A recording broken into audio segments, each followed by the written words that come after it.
नमस्कार गोरखपुर। उम्मीद है आप सब एकदम बढ़िया होंगे। आज दिन भर की गतिविधियों के साथ मैं कुणाल हाजिर हूँ रात के इस बुलेटिन में। आज शहर में एक ऐसी घटना हुई जिसने पूरे शहर को चौंका दिया। गोरखनाथ क्षेत्र के मैरीगोल्ड अस्पताल में आम आदमी पार्टी आप के नेता कुंज बिहारी निषाद का निधन हो गया। लेकिन उनके निधन के बाद जो हुआ वो बेहद परेशान करने वाला था।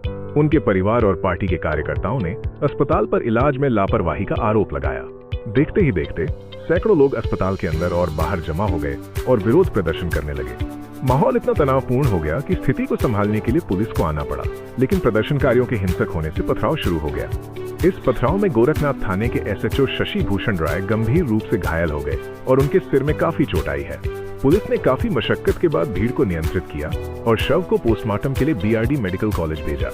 अब खबरों का रुख मोड़ते हैं कुछ सकारात्मक और प्रेरणादायक घटनाओं की तरफ।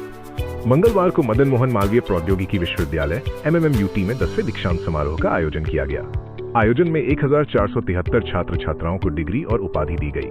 21 मेधावियों को 45 स्वर्ण पदक दिए गए, जिनमें 11 छात्र और 10 छात्राएं शामिल थीं। मुख्य अतिथि के रूप में इसरो के अध्यक्ष डॉक्टर V नारायणन मौजूद रहे।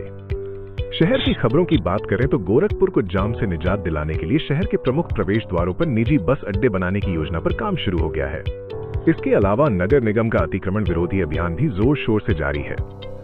शहर को जाम से मुक्ति दिलाने के लिए DIG डॉक्टर S चन्नप्पा ने खुद मोर्चा संभाला है और पुलिस कर्मियों को पैदल गश्त करने के निर्देश दिए हैं। वहीं गोरखपुर चौरी चौरा गोरखपुर मार्ग पर चलने वाली नई इलेक्ट्रिक बसों को हरी झंडी दिखाकर रवाना किया गया है।